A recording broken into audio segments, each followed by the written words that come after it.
喺實驗室培養出嚟嘅人造大腦，竟然係產生咗同人類一樣嘅腦電波。科學家認為咁樣發展落去，人造大腦就可能出現自己嘅意識。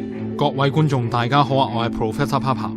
喺維也納醫院嘅地下室被發現係藏有幾十個大大小小嘅玻璃罐，其中係裝有人類嘅大腦。經過調查之後證實，原來呢間醫院曾經係科學家做秘密實驗嘅場所。佢哋會將病人殺死，取出佢哋嘅大腦，然後進行解剖。呢啲都係真實發生過嘅事。不過雖然人類用咗咁多極端嘅方法去追查大腦嘅奧秘，但係到目前為止，我哋對大腦嘅認識依然非常貧乏。直到近年，科學家先至揾到將幹細胞放入培養基，製造出唔同類型嘅腦細胞嘅方法，並且成功整到一個人類嘅神經網絡出嚟。經過多個月嘅養成之後，呢個人造大腦係發出咗前所未有咁活躍嘅腦電波，證明咗大腦神經網絡已經建立咗數以十億個連結，程度已經可以同啱啱出世嘅 BB 嘅大腦活動相提並論。呢度衍生出一個非常之重要嘅問題，究竟人造大腦發展到咩地步就會產生自己嘅意識呢？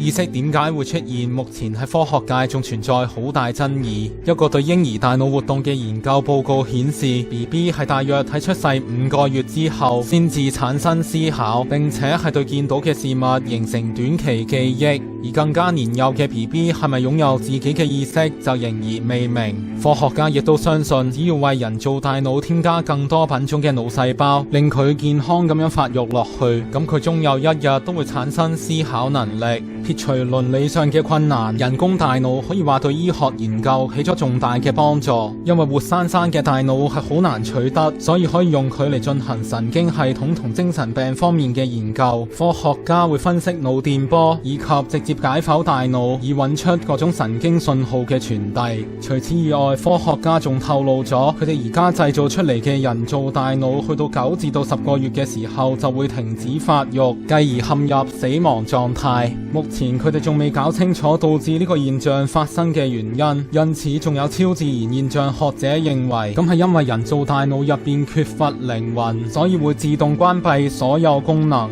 當然呢個講法係冇任何科學證據，唔知大家認為科學家最終可唔可以喺大腦入邊揾到靈魂嘅真身？佢哋用人工大腦嚟研究嘅做法又是否正確呢？請喺留言話俾我知。嚟緊我係會整更多嘅影片，希望大家可以訂閱我嘅頻道或者上 Facebook 俾個 like 啦。